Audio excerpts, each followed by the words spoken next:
एक गुरु के पास 3 विद्यार्थी शिक्षा ग्रहण कर रहे थे। गुरु ने उनकी परीक्षा लेनी चाहिए।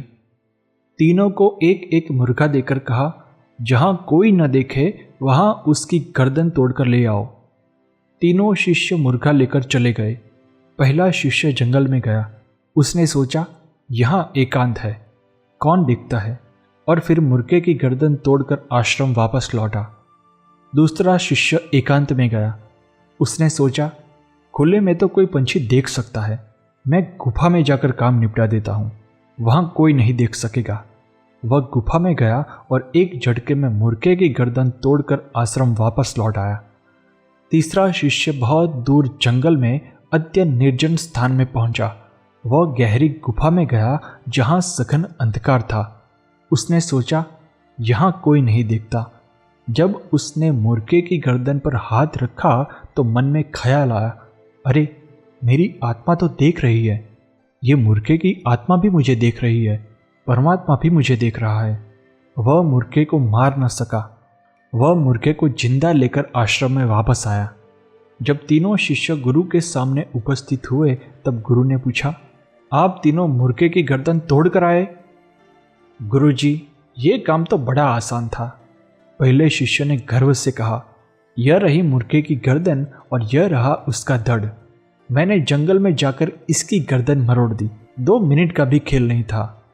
दूसरा शिष्य बोला, गुरुजी, मैंने एकांत और निर्जन गुफा में जाकर खटक कर मुर्गे की गर्दन तोड़ दी। आपकी आज्ञा का मैंने अक्षरशः पालन किया है। तीसरा शिष्य बोला, गुरुदेव, मैं आपकी आज्ञा का पालन नहीं कर सका। मैं घने जंगल में गया, कोसों दूर चला गया। वहां न आदमी था न पशु पक्षी, कोई नहीं था। मैं सघन गुफा के अंदर गया, वहां केवल अंधेरा था। मैंने वहां मुर्गे को मारना चाहा, और तत्काल मुझे ध्यान आया कि कोई नहीं देखता, पर मेरी स्वयं की आत्मा तो देखती है।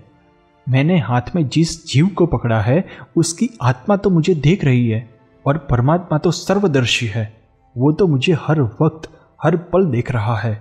गुरुदेव, मैं लाचार हूं। इस मुर्गे को मैं जिंदा ही वापस लेकर लौट आया हूं।